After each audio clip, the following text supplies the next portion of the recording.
And thank you all for joining. My name's James. I run Brand Hackers, which is a marketing agency. Some of you will know me, some of you know Brand Hackers. I will quickly introduce what we do and sort of why we're here. Brand Hackers, I should have had a snappy slide, but I don't. So I'll just tell you what we do.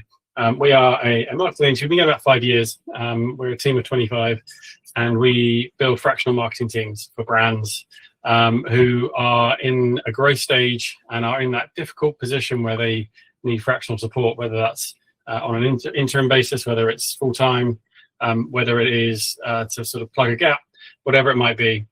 We have a team that covers everything from organic social, content creation, through to brand management, brand strategy, customer insights, trade marketing, and then we have a performance marketing team which covers paid ads across Google, Meta, and TikTok. Also Shopify, website design and build, and email and CRM marketing. So we have a team. Our proposition is we'll build you a team of experts that can slot nicely into your business. And so we are outsourced in-house, is sometimes how we like to say. This is the first of a monthly series of webinars we are doing. We are doing one at the end of each month about topics that we think are interesting and are relevant to people building and scaling challenger brands. We're kicking off this month, or this year, I should say, the first of the year, with all around unleashing the power of employee-generated content, which I'll be calling EGC for short. And in order to do that, I'm very happy to be joined by Mitch Lee here, who is not a brand hacker. He has his own very successful career working in sales and also some personal brand stuff, which I'll let him kind of introduce when we get down there. But Mitch has joined us because he is, I would say, one of the best examples of EGC in action. I think, interestingly, we'll talk about this during the sort of the setup that I do. I don't think Mitch would look at it as EGC. I think he just looks at it as sort of a mix of building his own personal brand and also it's just how he operates. And that's great, but he is an example of EGC in the way we're going to talk about. And so I'm going to start this off with a 20-minute or so slide deck to run you through in terms of what employee-generated content is all about, how you can get involved and try and bring it into your business, whatever that looks like. And then Mitch and I are going to have a little chat. I'm going to ask him some questions and get his viewpoint from someone who's actually there doing it. And then we also open the floor up to questions from you guys. We want to hear what you kind of want to ask myself or Mitch. So please do not be shy. Pop questions in the chat is a good way to do it. Or if you want to come off mute and ask a question as we go, that's absolutely fine. We have 53 minutes, so I will be relatively have to be strict on timings, but like definitely keen if you've got a question that you want to ask there, and then by all means come off mute and do that. But otherwise, chuck them in the chat and we'll get to them. So yeah, thank you so much. We'll crack on and let's talk about employee-generated content. And I suppose like the first thing to sort of frame this is why are we talking about this? What is the sort of relevance of this? And I've done a few kind of workshops like this around LinkedIn and why kind of get involved. And I always put this slide at the start because I think it's a really interesting one. I was listening to a podcast once with Chris Donnelly, who is a big LinkedIn guy, big personal brand guy. He ran his own agency, but now seems to be more just a personal brand guy. And he said something really, I think, very simple, but very true. So everything is downstream of attention. So all the opportunities that come to us tend to be downstream of attention. Now that could mean the baby who cries loudest gets attention, right through to kind of, the person who's most active on LinkedIn gets the opportunities in their DMs. But everything starts with people knowing who you are and hearing what you're all about. And it tends to be that the biggest opportunities go to the loudest voices. Now that may not be fair in life, but it is true. And I think we can all kind of think of scenarios where, maybe people have got, ahead of the game because they've been louder, they've made their point, they've made sure that they are heard. Now, that may not be your own personalities, but at the end of the day, we're all in the business of marketing and getting seen. Attention is everything. And so you kind of need to kind of keep that in mind, that whether or not you want to be on LinkedIn or whether or not you want to be doing personal brand building or anything like that, if you want opportunities to come your way, this is one of the best ways to do it. And I think this tweet from back when Twitter was Twitter, I think sums up quite nicely as well Timothy Armu, he also started an agency, although not everyone's exclusively agency, I can assure you.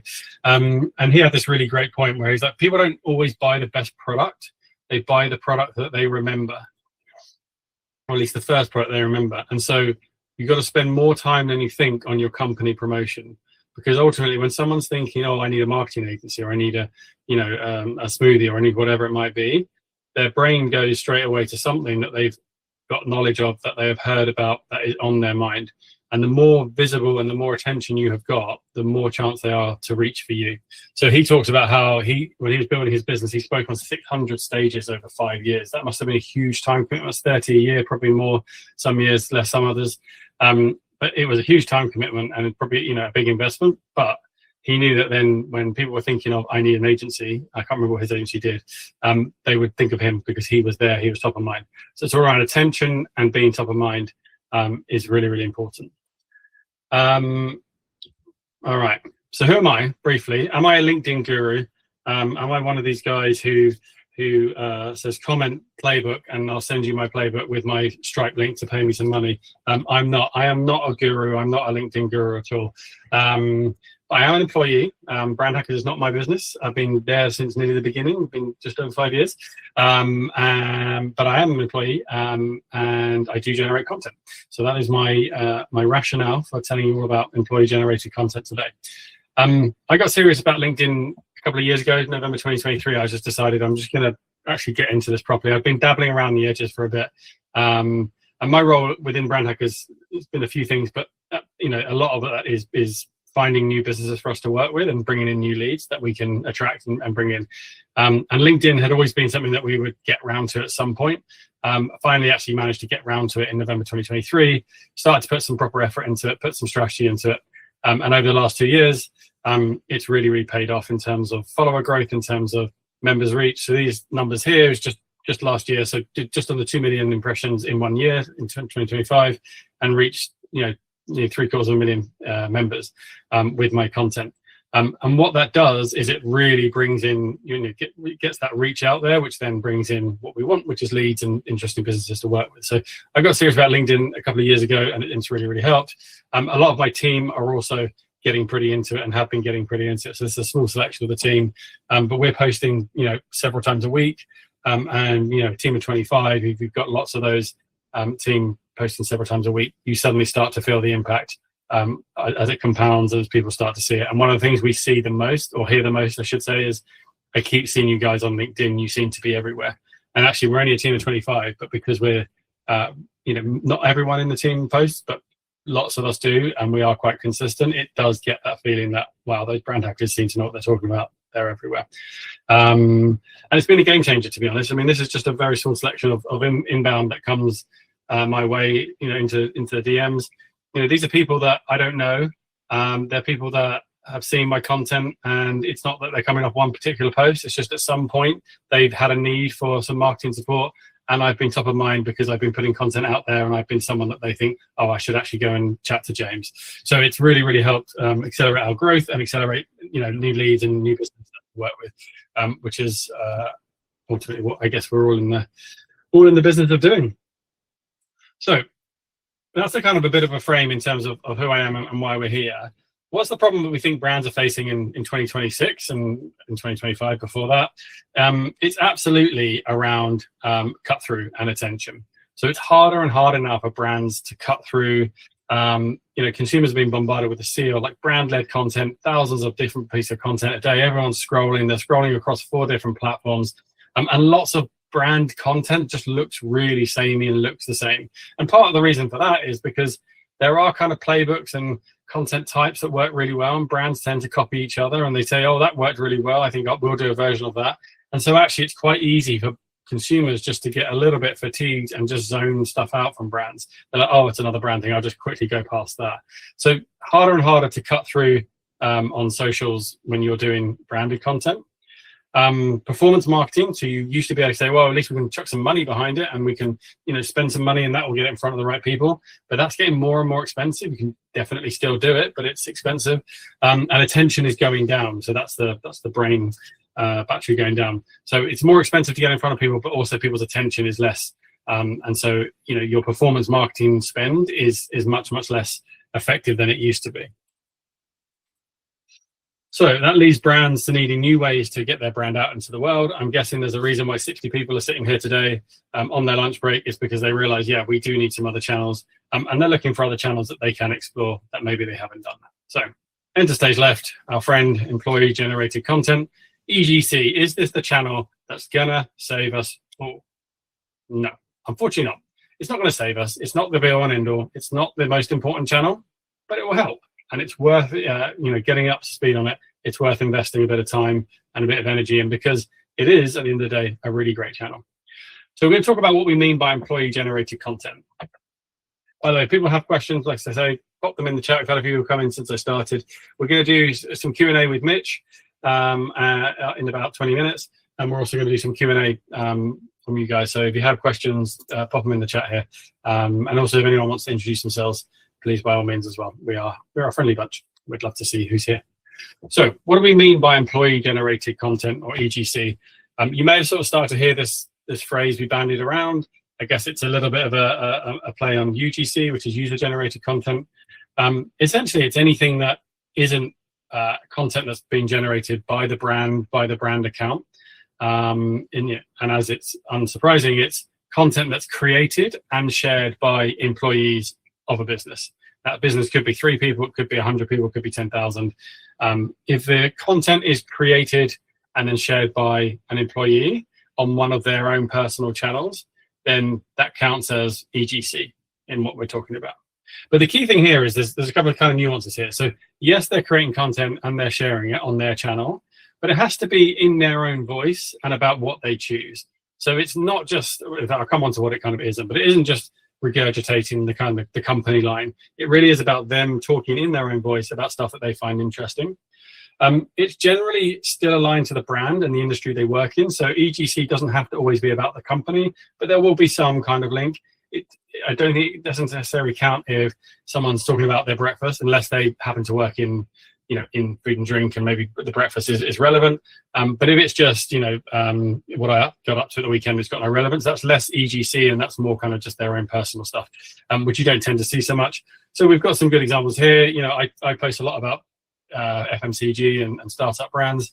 That's stuff that I really find interesting. It's my kind of bag, but it also helps because most of the brands that Brand Hackers works with are food and drink brands, FMCG brands. So if I can, build an authority talking about that, it's something that I find interesting to my own voice, but it also links back to Brand Hackers, the agency. We've got Alice here, who's really great on LinkedIn. She's the chief COO at Mother Reap. And she posts lots, probably 2 or 3 times a week about all sorts of parts of the business. In this one, though, she's actually been on Mitch's podcast. Mitch will talk quickly about his podcast when he comes on. But she's sharing that she was on there, and then if you actually saw the full post, there's a bit of sort of blurb about what they talked about and all this kind of thing. So it's her own product, it's her own sort of post. It's about her personal career, but she's also linking it back to the product. And then you've got here with Louis, who is in the B2B space, and he is talks a lot about sustainability, food and drink, and sort of trends and patterns. So he's talking about something that he can talk authoritative about. It's not necessarily about his business. It's not necessarily about his any workshops he's got coming up or anything like that. It's just thought leadership within the industry that he operates in. And the reason that LinkedIn is such a great channel is it's basically like corporate TikTok. I found this tweet a few years ago and I thought it was brilliant. And it's probably a little bit outdated now because LinkedIn is less like corporate TikTok than it used to be, but it's still pretty good.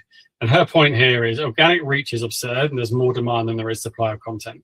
So the reason LinkedIn is so great, I mean, for a start, it's the channel that most people are on in terms of in a work capacity, but it's also a channel where there's not very much good content being put out there, which means if you start to put out good and interesting content, you can cut through really quickly. The algorithm will find it and is quite generous still.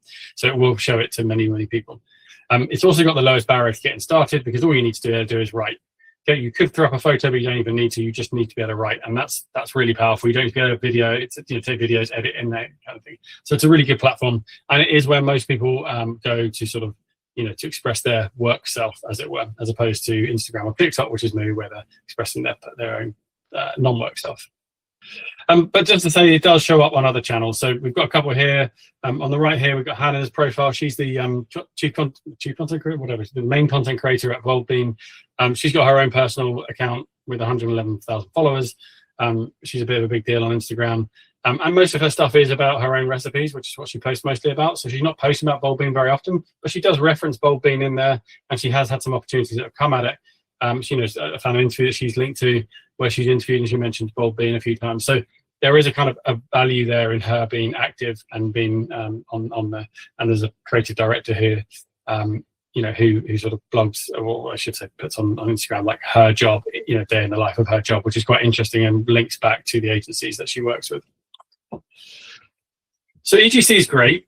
It's not necessarily better than brand content. That's definitely not what we're saying. I'm just saying it's just different. It's a different marketing channel. And the key thing here, whether or not it's personal branding that you're doing yourself, whether you're a founder and you're doing it yourself, or whether you're an employee or you're trying to get your team to do it, the key thing here is you need to look at this as a marketing channel, not just as I hope they post something on LinkedIn, but actually thinking this is a marketing channel, works in the same way as all the others. It works at different stages of the funnel. Some of the content I put out is really high, top of funnel stuff. That tends to get lots of reach. Some of it's quite bottom of funnel stuff. Doesn't get very good reach, but it's selly, it's salesy, and it gets direct leads in, and then bits in between. And so you look at it like any other channel. You're trying to put content out there that's going to attract people at different stages of the funnel to do different things. It just happens to be through an employee's feed or account rather than through the main brand account. But apart from that, it's actually not that different. But what it can do is really help open new doors for a couple of reasons, I guess. We got people buy from people. So I think the beauty of employee-generated content is, people trust the people behind it, where everyone is themselves, which is obviously a bit of a bonus rather than some platforms where you're not sure who's behind it. If people can see that person posting regularly, they get to know them, they get to trust them, they feel like they can reach out, they feel like they have a connection even if they've never met them, they might want to support them. There's all sorts of reasons why people buy from people, but it tends to be because they like them and they've built a rapport, and you can build a rapport on LinkedIn. And so if you've got 10 in your team who are doing that, that's 10 people who might be getting people who want to buy from them. Content from real people generally performs better. So I put a post up here, I don't know if you can see, it's got 22,000 impressions, which is a decent post. If I'd put that on the Brand Hackers channel, it probably would have got about 300 impressions, and that's no exaggeration. It's I don't even know, I don't want to do the math, but whatever that is, a huge difference in impressions. And it could have been a like-for-like identical post. For some reason, LinkedIn, despite being the platform for companies, really hates company pages and doesn't really share the stuff to many people. So if you have a company page, definitely have one and maintain it, but don't put too much effort into it. But if you get your team or yourself to post, you'll get much better reach, even if the content's actually quite similar to what you put out there. And then the third bit is, and this video will hopefully play, it can open whole new angles into brand than traditional marketing can do. So the video I'm going to show you now is from the marketing manager at Nice Wine, when they did this stunt last summer, pretending that Travis Kelce, which is Taylor Swift's boyfriend for all the non-Gen Z like me, and they're in town. She was performing at Wembley, and they got someone to dress up as Travis Kelce and pretend that he was buying nice wine in Sainsbury's local, and she filmed it and put it on her own TikTok, her own personal TikTok, and that's actually what went viral. And what that did was actually brought a load more people into the brand, but via her personal page. It's a slightly nuanced thing because she doesn't then post loads of stuff about nice wine on her personal page, but it was well used and it brought lots more people into the brand, got over 1 million impressions, that sort of thing. So let's see if this will actually play. It's always a test. Oh, hang on, I think I need to do it on this.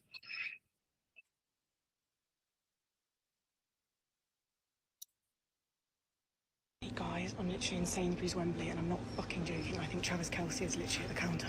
Like, he's literally right there. He's literally right there. Okay, that wasn't Travis Kelce. It was actually someone in their team or a friend of someone in their team who just happens to look like him. And it was a really great piece of marketing. Like I said, did over 1 million impressions. And that was from her own personal account. Nice then picked it up and repurposed it and everything like that. So they did some work with it, but it was well done there.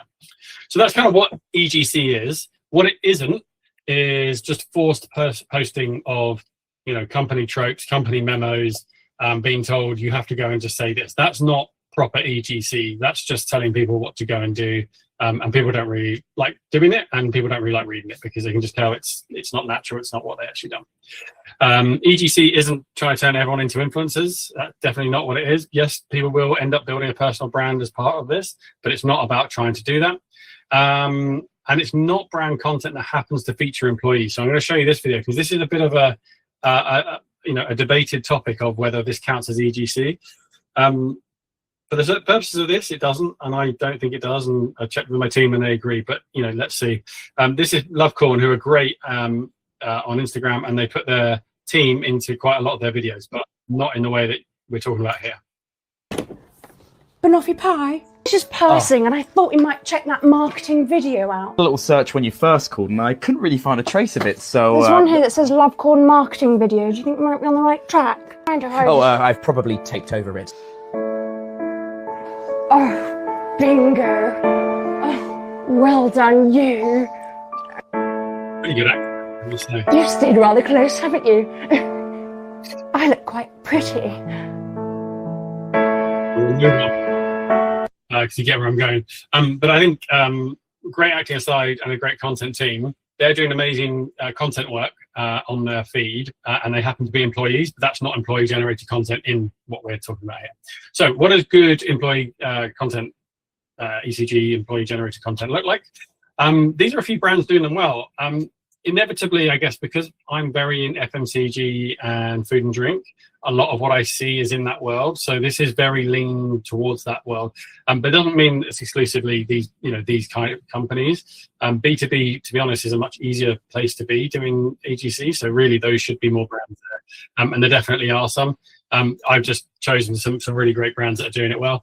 And what I would say is, out of this mix, I would say only Perfect Ted and Brand Hackers actually are intentional about it. I think the others, I mean, potentially Mother Root as well, I would guess, I don't know for a fact, maybe Bold Bean, but the others I think just happen to have some team members who are good at posting, who like to put interesting stuff out there. I don't think it's necessarily a kind of a corporate culture of let's do EGC, guys. I mean, it might be, but I don't think so. Whereas with Perfect Ted, it definitely is. With Brand Hackers, it definitely is.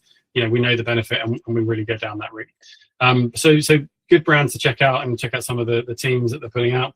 So looking at kind of what people are posting on the day-to-day that makes good content. So we've got here a guy called Rory McKenty, who's a marketing director. He used to be at Gymbox in London, and he's now in Dubai.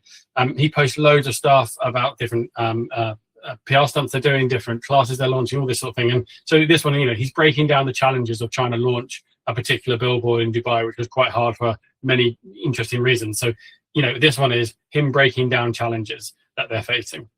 What have we got here? We've got Alex Smith from Bativo. So Bativo did a big January campaign. He was out sampling in Waterloo Station, and he's talked about his role in that campaign. So the great thing about that is he's talking about the campaign, but he's not just going, look at us, we're doing a campaign. He's put himself into it as his personal perspective. And he said, this is what I did. This is, we did 3,000 cans in 90 minutes. That feels really human. Oh my God, I'm with him in that station. And just feels a lot more interesting. And he's their head of sales, I think. Kelly Shaw, she's a great follow, head of marketing at Perfect Ted.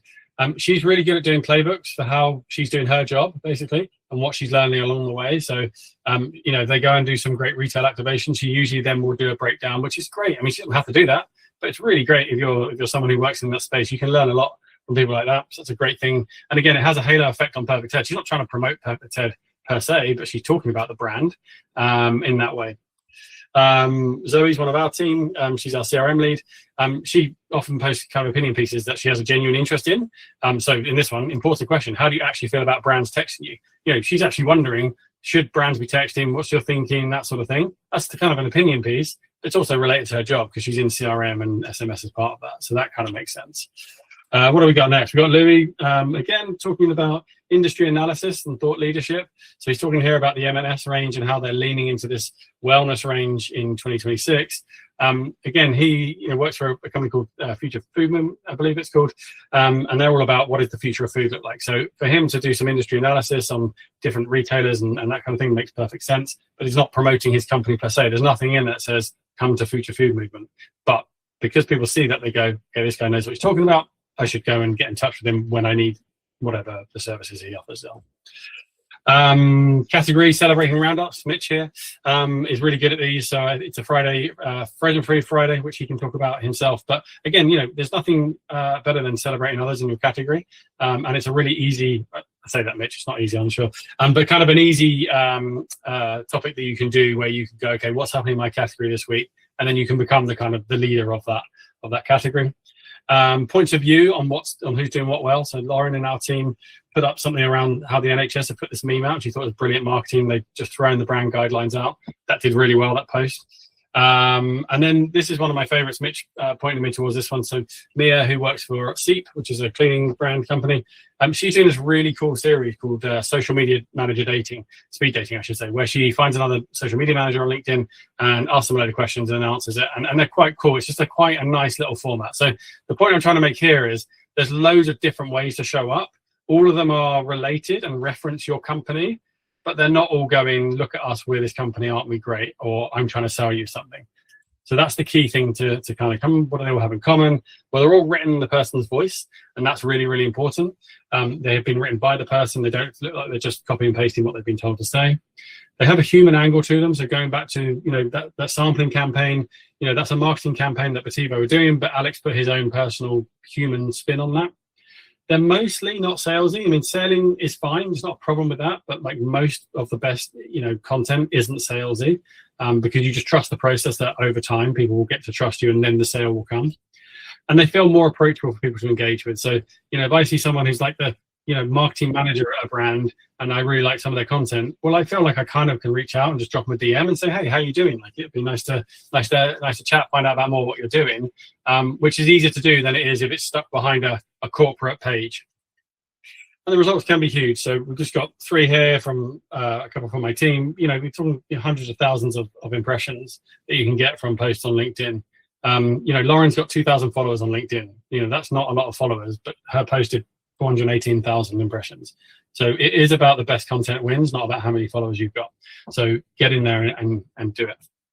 All right, you're keen. How do you make it part of your plan? I'm going to kind of keep pushing through, so I want to get through to Q&A with Mitch.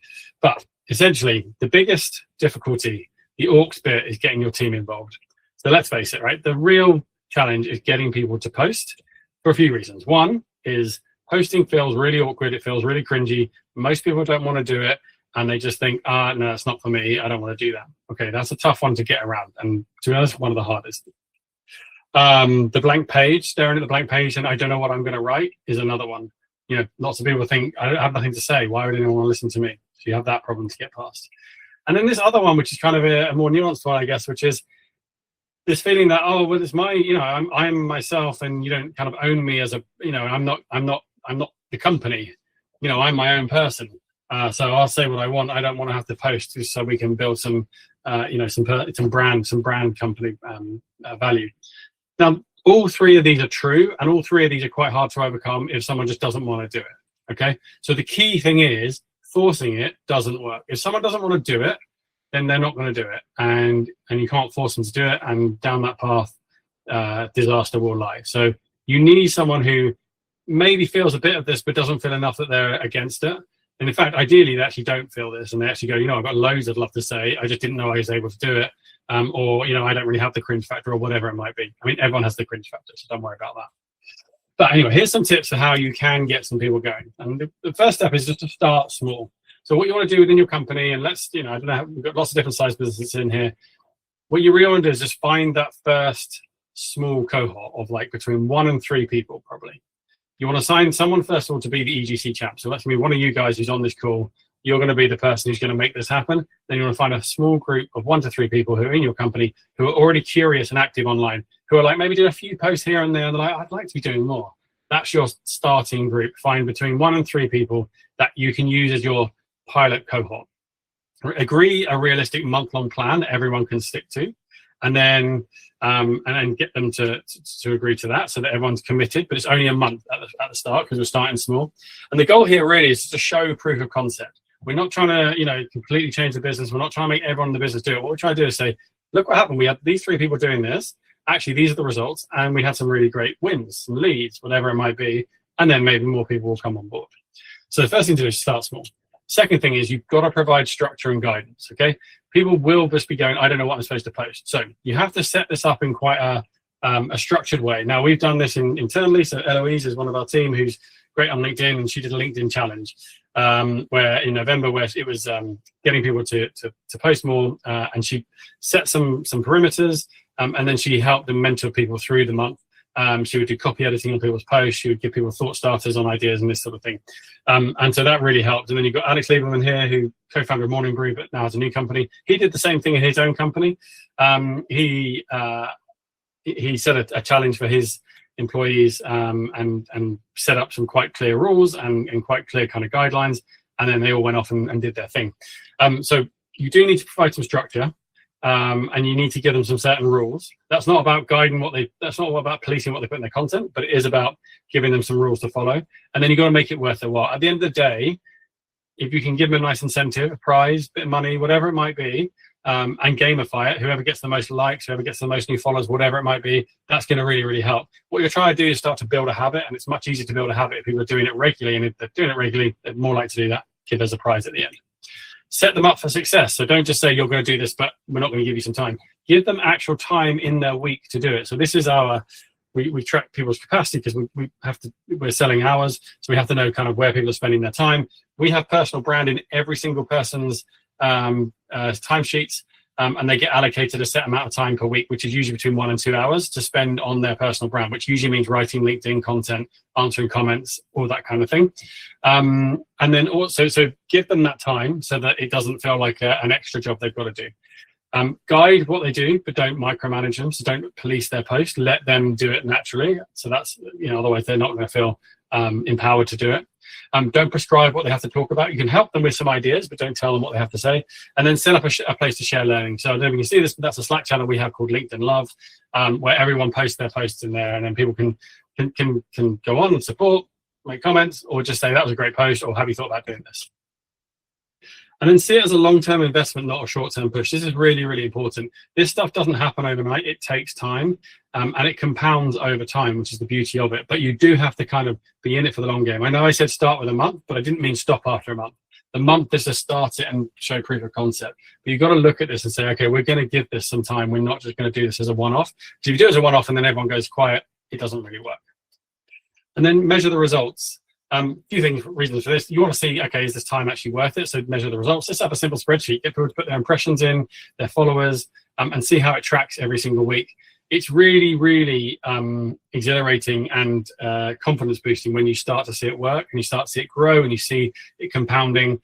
So absolutely, you want people to be seeing that, but then you also want to be sharing those wins. So share them publicly, share them in your Slack or your Teams or whatever you use. If someone is making the effort, great, loved that post, it was really good. Or, hey, we actually had a lead come in because Darren posted this. Really great work, love this. If people can see it working, they're more likely to get involved. So don't be quiet about it. Make this a really public thing. All right, I've got some FAQs, which I'll come on to. I'm going to run through them so quick, and then we'll come on to a bit of a chat. Should I force my team to post? Absolutely not. That's a pretty easy question. You should give them the reasons why you think it'd be a good idea. But at the end of the day, if someone doesn't want to post, don't do it. And we've got people in our team who don't want to post, and we don't force them because it's just counterproductive. So that was an easy, quick one. Is this just personal branding in disguise? Yes and no. It's actually employee-generated content that quite often leads to people building a personal brand, but that's also totally fine because they're kind of one and the same. And I think in the kind of the world in 2026, businesses are collections of people, and personal brands are a part of that. So you actually want people to build their own personal brands, and you should be encouraging that anyway.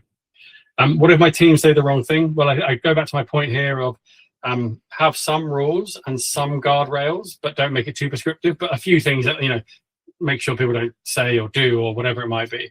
If they do say the wrong thing, I guess, get them to take down the post and try and deal with it in whatever way you would do within your company. I can say in 5 years with Brand Hackers, we've never had this problem, so I don't think it's going to be an issue. What if someone becomes so big that they leave? Well, this could be a good question for Mitch, given that he, I think, has had multiple job offers come off the back of his LinkedIn. That might happen, to be honest. We've got people in my team who have built such good personal brands. I'm amazed they're still with us because I'm pretty sure they're getting poached all the time in the DMs. I think you've got to have confidence that you are offering them a great place to work. And if they do decide to leave because an offer comes along that's so good and it was built on the back of their personal brand that they built with you, to be honest, don't worry about it. I'd be happy for them. And you've got so much benefit from their personal brand if it's good enough that they're getting poached. So I don't think this is a reason to worry. It's a weird one where everyone's like, well, you can't build a personal brand because it looks like you won't want to stay with us. But that's not really how things work anymore. Can this work in boring or regulated categories? I've shown lots of fun, sexy food and drink category. Actually, it's much easier in boring and regulated categories for the reason that they tend to not have very much interesting content out there. So it's so much easier to stand out. Whereas in food and drink, there's quite a lot of people posting around that. So it's a bit harder. So yes, it absolutely can. You obviously have to be careful around what you can say. But to be honest, it's all around storytelling. And there's probably lots of stuff you can do, which will make you a more interesting company. All right. Welcome, Mitch. That was a whirlwind, I admit. And I'm just because there was a lot to get through and I'm conscious of time. Please do ask questions. I'm going to ask Mitch a few questions here. But if you want to ask questions, we'll both answer them as well. So I met Mitch first time a couple of years ago through LinkedIn, to be honest. I'm pretty sure that's how we first got in touch. We both were kind of like nerding out on similar things. One of us dropped each other a DM and then we met up at a trade show and the rest is history. And now we often see each other at trade shows and WhatsApp and all that sort of thing. That's the nice thing about LinkedIn. Mitch, thanks so much for joining me today. I don't know if it's a starting point, whether you think of yourself as doing employee generated content or just sort of doing what you do and it just happens to fit into that definition. What do you reckon? Yeah, I mean, for me, yeah, I think LinkedIn was just something that I found expressing myself. I definitely don't see it as employee generated content, but it ultimately is, and everything I do relates back to now. When people think of Frozen, they think of me. Like I'll literally get random photos of freezers or, oh, have you seen this? So it's become that staple, and that is exactly what I want. It's the best sales lever that I could ever have, is just being visible and being memorable. It's that like mental availability. So that's always kind of been my tactic per se, but it's not necessarily like, okay, I'm doing this for Pact. When I joined Pact, in fact, I said to them, I was like, look, I post about everything on LinkedIn, like as a caveat, like please allow me to continue doing that. And as I'll go into, it's worked wonders from a sales perspective for Pact. Yeah, and that includes, talking about competitors and other brands that, because there's always this thing of, oh, don't talk about other brands. You don't want to tell anyone, but actually, if you've got an interesting thing to say about them. But and tell me about like how you kind of like the last sort of probably 4 years, because I think a bit of context. Mitch was running his own business like myself. His business went under, as did my own. And so we both kind of found ourselves in this weird situation where we're both got to become employees again. Now, I didn't automatically go to LinkedIn and start doing that, but I think you sort of did. But I don't know if one sort of led to the other. But what's the sort of the last 3 years, and also kind of those companies that you've been at? Because I think they've all kind of come off the back of LinkedIn, haven't they? Yeah, so for me, I had a ready meal business called Mitch's Kitchen back in 2018.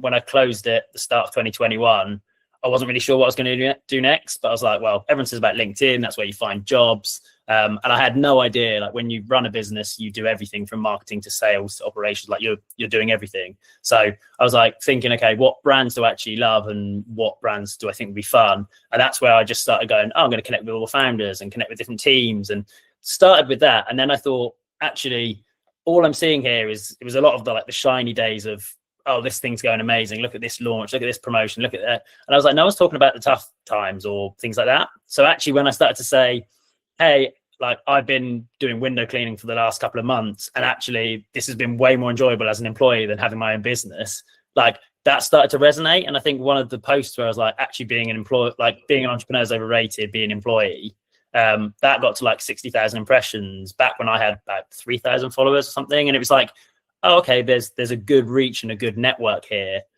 So from 2021, I've just kind of put time and effort into posting multiple times a week and just growing. But it's all about, I don't view it as what can I get from the platform. It's like, actually, what do people find interesting? What value can I add? And how can I position myself as that someone who can give value or help others in the space, that now my network's grown over the years to the point that I'll literally get messages most days like, hey, do you know anyone who does this? Or, oh, have you seen this?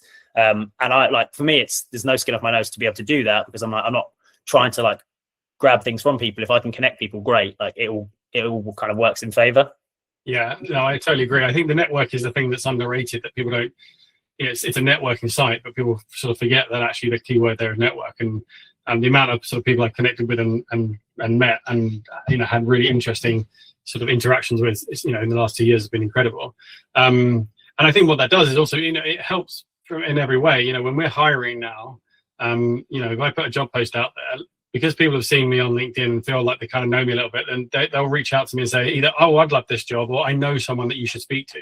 So that's really helpful just from that perspective, is we can go and find more people because people are helping, or if we need, printers or designers or whatever it might be, and you'll be the same. There is a lot of value in that. So let's talk about, because you worked at a couple of companies before the current one, Pact. Kind of just quickly tell us what you do at Pact, and then sort of where LinkedIn fits within that, if that makes sense. Yeah, perfect. So as of 2 weeks ago, I'm head of sales at Pact. So that's after a year of being senior national account manager. So again, that promotion's come off the back of using platforms like LinkedIn to actually bring in inbound leads and sales and get word out. Like the amount of people I didn't even know Pact existed. Pact's been around 10 years plus. So the amount of people that have just now heard of it in the last year because of me posting about it says a lot for like a marketing and a voice piece for the brand. But the way I kind of use it for Pact in particular is things like the Frozen Roundup. Like every Friday, I will just kind of look on all the different supermarkets, social media, see what frozen products are coming into the market, and just go, hey, here's the product, here's the brand, here's where you can find it, here's how much it is. And I'm getting messages from buyers, like from all different retailers. Like I've been at Ocado last week, I was in Tesco this week, and they're like, oh, I love the Frozen Roundups. They're so helpful to know what's going on in the industry. And it just, suddenly I've become that like place that people will check out on a Friday, and it may only get 1,000 or 2,000 impressions, but they're so valuable impressions because of the people who are looking. To me, it's like, this is worth the time and effort to actually go, you know what, I'm going to find 5 products and post about them. So it's those little things. But when I was kind of over the last few years, when trying to find, okay, what do I do and all of this, I would go to things like the photo there's from a Bread and Jam event. I would start to do these big summaries of like, this was the event, this is what we learned, And I'm sure some of the people listening, if you've seen my content, you'll have seen some of these posts, whether it's the food and drink report, the Waitrose report, like Whole Foods' latest products, just kind of being that person to do summaries or things. Again, it's just, oh, okay, his posts are valuable, it's worth following. So I think that for me was the angle. And then when Pact launched something, it's very say, hey guys, check this out. But I think just to hone in how important this is off the back of actually building a personal brand. My 3rd day in the job at Pact, I posted about frozen avocado. I was like, guys, you need to get on this frozen avocado train. And I had the buyer at Spinneys, which is a supermarket in UAE, literally DM me just like, I want this product. What else do you have? And within 3 months, we're sold in Dubai. I had the commercial director at Morrison's DM me just saying, hey, I'd love to see the range at Pact. Like, can you ping a deck over? And this is just through my personal thing. Like, I've only been in the company like a few days. I don't even know the ins and outs of all this stuff. But just by being visible, that's the biggest lever. Yeah, I think that's exactly it. And you said it earlier, mental availability, just being visible.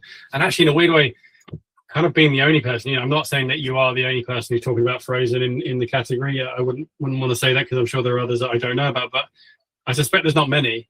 And this is the other thing is, and so with all due respect to you, Mitch, the bar is quite low. And I don't mean that means you're at a low bar, but anyone actually who just turns up and does something a little bit more interesting usually will cut through. And I think that's the beauty of LinkedIn at the moment. It's kind of maybe where Instagram was 15 years ago. So imagine that. Imagine you've been an early person there. Just quickly to follow up on one of your early slides when you said about like the unsexy things, like packaging and like it's an area. Whenever I post about it, my packaging posts do so well. And again, I've just like Pact, we have paper packaging in frozen, so it is a very good USP and unique. Like it's what kind of stands us apart. But actually, I can just talk about, oh, have you seen this innovation? Or like, and they always do really well, because in packaging, people are always like, oh, where do I buy it and what do I do? But no one's actually really taking about it from a human element, or have you seen this? Or, oh, I've noticed this product's changed from this. Or one of the posts I did was a snack bar, which is like a grab and go bar. It was like recycle with large bags at supermarket. I'm like, who's doing this? Like, what's the point in having this in a snack format? Surely there's better packaging. And just these quick anecdotes. Like, I just want to verify as well, I don't have a LinkedIn strategy. Like, you were like, oh, you need these pillars and do all of that. I will literally go through my camera roll and be like, what have I taken a photo of in the last few weeks? What have I seen online? Oh, what's on the grocer? Like any day I could post 10 things. So when people are like, oh, I'm not sure what to post, when you're so like connected to what's going on, or you have lots of different passions and things that you're like, oh, I can talk about this, it just becomes second nature. So it is that, like, put in the reps, just start posting, and it might get 10 impressions, it might get 50, it might get 1,000. Like, just don't, I never look at the numbers. Like, it's always, you have the vanity metrics of, oh, this post done really well, but it's irrelevant to me. Like, just putting stuff out consistently is way more important. Yeah, I completely agree with that. And I think having a real interest in what you're doing, and this is the thing with EGC, I suppose, is if you're actually into the industry you work in, which hopefully you will be, and not everyone loves their job or their industry, but hopefully you do have an interest in it. Actually, it shouldn't be that hard to come up with interesting stuff to say about it. You know, you have opinions. And actually, I remember when I was starting, and I had that blank page, and I was talking to someone about it, and I said, I still have to get ideas. I said, just ask yourself questions. Ask yourself questions about, what do you think is wrong with the industry? What do you find interesting about the industry? Just like ask yourself questions. And actually, the better way to do that now is just to don't use ChatGPT to write your posts. I'm not going to go into that, but like, just don't. But get ChatGPT to ask you prompts. So say to it, look, I'm looking for some content for the next 3 weeks on LinkedIn. I'm into FMCG. Can you ask me 10 questions that I can then answer? And the answers become your posts, because all there in your brain, you just need to kind of get it out. In terms of posts that you've done, do you, so you don't have a strategy, which is believable, and I think actually, you know, I kind of agree with that. Do you have a view on how much you do for the, like, talking about Pact, and how much you do just other stuff? I notice sometimes you also repost Pact, like if they're doing a, hey, we're live in Ocado. Is that because you don't like to do salesy posts also as yourself, or is there any thinking behind that? And do you have a thought of, I should probably do at least one Pact post a week, whatever it might be?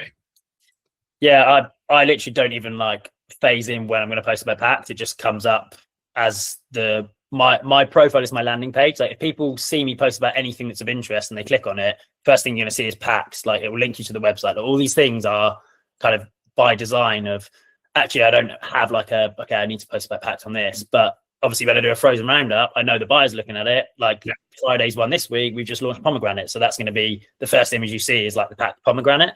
But I run the Pact LinkedIn now as well, so I like that second thing of no one else is doing it, so I can just repost it. But reposts as well are really low reach, so I would always say, even if you're posting a very similar thing and just change a few words, it's so much better. Like, if you're running your brand page and your own personal one, just have a slightly different take, and it's going to do way better than the brand post, as James already said. Like, business pages don't really get reach unless you're someone like Surreal, who have just nailed it.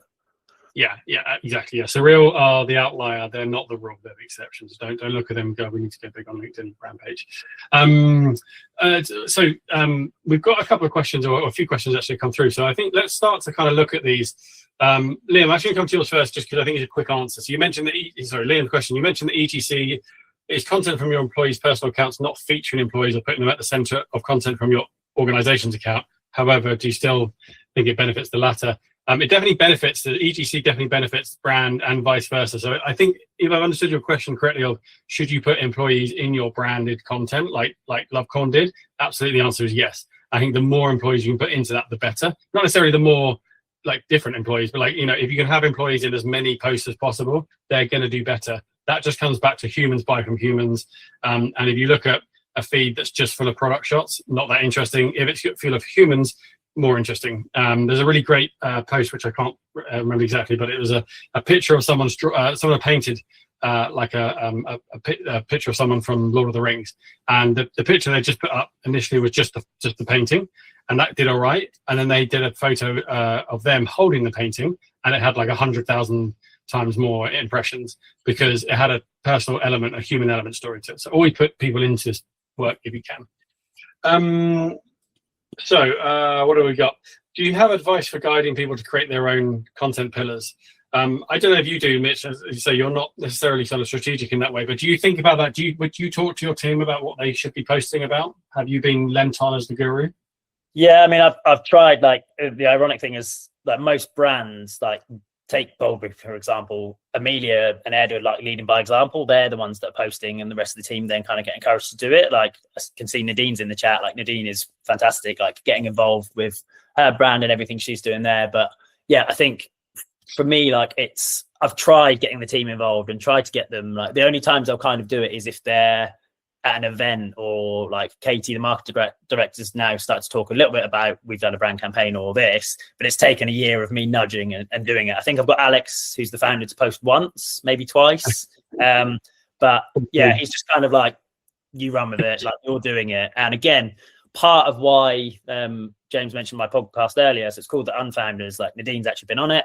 And you mentioned Mia from Seep. Next week, her episode comes out and we actually talk more about EGC and all the stuff that she's doing to kind of be visible. And a big part of her thing was, I knew when I wanted to get a job, I needed to be visible and have a personal brand. So I just thought, what can I do? So that's really important. But yeah, I think it's a great shout on Mia as well, because she knew kind of, okay, I want to find a job, I'm going to be visible. On LinkedIn makes sense, and she got the job, but she hasn't stopped. It's not like, oh, well, I've got the job, so I can stop now. She's like, cool, I'm now going to carry on doing this because it's now going to help my current employer, which is Seek, which is a great brand. But so it's that thing of, yes, it is helping to build a personal brand that might help you find a job at somewhere, but that's also going to and positively impact either your current company or your future company.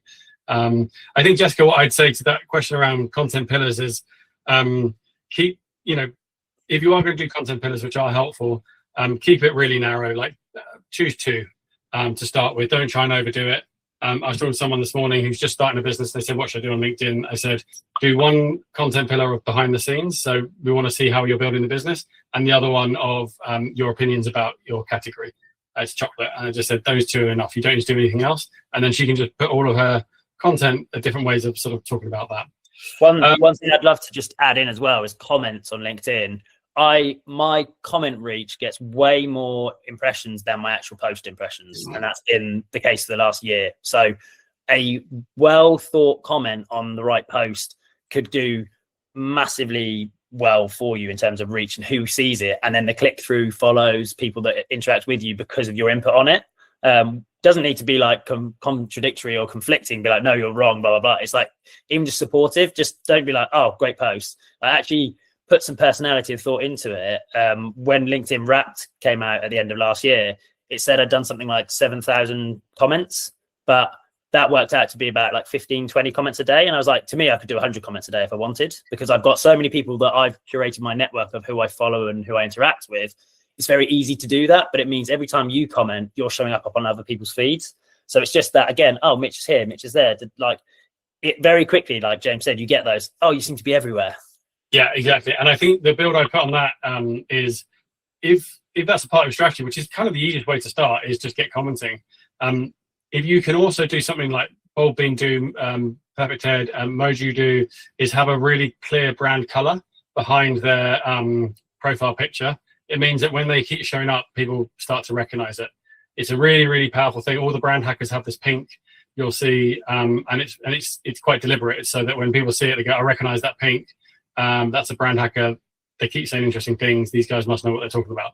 I mean, that's the leap. Obviously, that takes place in their subconscious, but that's what you're trying to do. So if you are going to encourage people to show up and do EGC, also just, I meant to put a piece in around like profile building, but we didn't have time. But like, make sure their profile is really well reflective of your brand, and that it's sort of in the small bits you can know quite quickly it's their brand. Mitch, can you take one of that video? So we've got a question around, do you think video content works best above just imagery or text? No. I'll leave it at that, just because you've done a lot more video than I have. Yeah, basically, every Monday I post a clip from the podcast, and it's every Monday it's my worst performing post. Like, it's images, like me, image posts always do the best. Multiple images, you get like lag time, which is obviously social media loves this, algorithm loves it. So people having to flick through 5 photos, it means they're staying on your post longer, which means you get more rewarded. So these little things, like if you do an event, post as many photos as you can. I think you can now do up to like 20. So that's a really good thing. But some people just do text. I mean, you, Louis, you've had some amazing posts just on like actually just having text posts. For me, images are always my like bread and butter. I'll only do video or podcast clips, and it's just because I think it's quite nice to have. But I also then put that on Instagram and TikTok. So for me, video on LinkedIn is not a thing yet. As much as the platform keeps talking about it and keeps doing it, and it seems like certain creators do well with it, they're the creators that already have 500,000 followers or whatever. So I'd say, just really simply, if you find an image, like image will do better than just a text, but that's not the rule. Like, there's always outliers. Yeah, absolutely. I think, make your life easy. Don't worry about video. Actually, someone put it to me really well when I was getting started about images. I said, do I have to put an image up? They said, well, if you just look at it as real estate on the page, if you put an image, you just get more space on the page in people's feed, and lots of people are scrolling on their phone. If it's just text, it's easier to scroll past. So an image, if nothing else, is just a good way to sort of block space out in people's feeds. Okay, so we're going to run over a bit, but if people can stay on if they can, I'm happy to carry on going.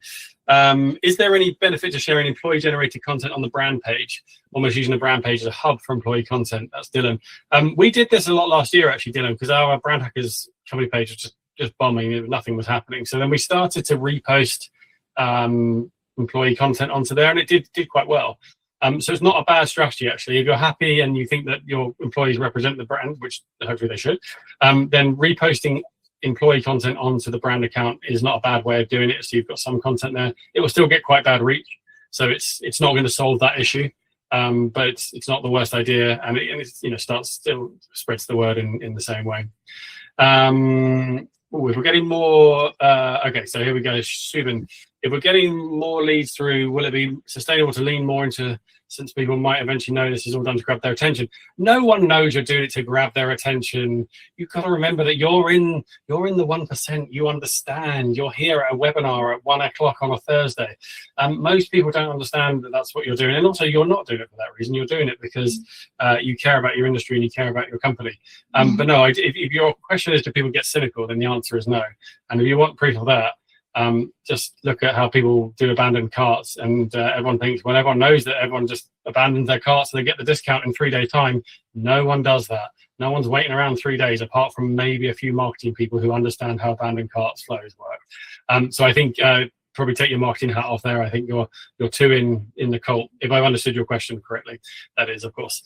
Okay, Olivia. Just to say, a build on that as well is the cringe side. I think it's something like the only people that really find it cringy is yourself, unless you're writing actually something that is very cringy. Like, ultimately, it's only you going, oh, is this too much? Or I don't know what to say. Like, I found the more honest I was, and the more I was like, you know what, actually being an entrepreneur sucks. Like, not everyone should do it. Like, go and actually be an employee, work for a startup, and do it this way.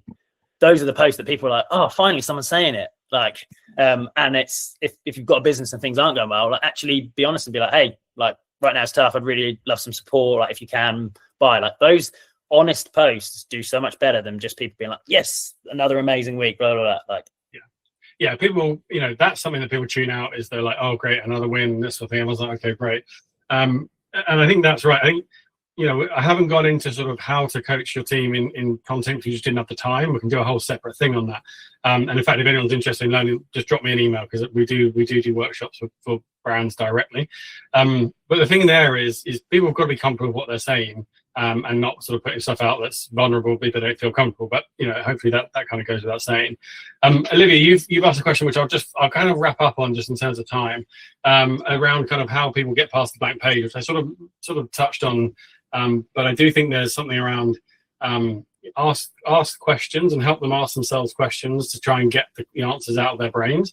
And then the other thing I'd say is, you've sort of put it here, is it just a case of starting to post anything? It kind of is, to be honest. The hardest thing is starting. Once you start, it becomes easier. You start to learn what's happening, and actually you just get over the fear factor. So if you can start by posting twice a week, which sounds a lot of you going from zero, but it's not that much, and then suddenly you're going to be much more confident posting ongoing.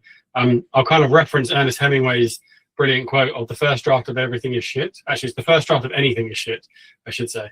And that is true, and that's okay. You just got to kind of do the reps, and it will get better and better and better. My early LinkedIn is awful. Some of my LinkedIn now is awful, but that's okay. It's like, you just don't overthink it, and you will get better, and you will learn about it.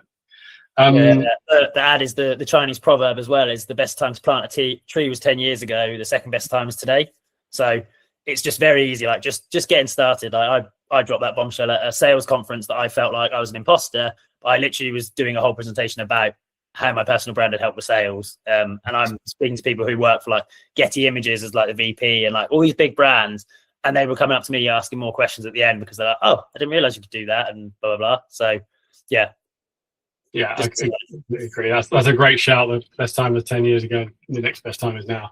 Don't sleep on it. I think the key thing here is don't do it because like, oh, well, everyone else do it. Do it now because you're still ahead of the game. That's the beauty of it. If you get your team posting now, they're going to be in the 1%. Mitch, anything else you want to kind of wrap up? Any other sort of top tips? Any sort of first tips you might give someone? I've tried to sort of put a few in the presentation, but is there anything that you might suggest to people who are unsure how to get their team to start?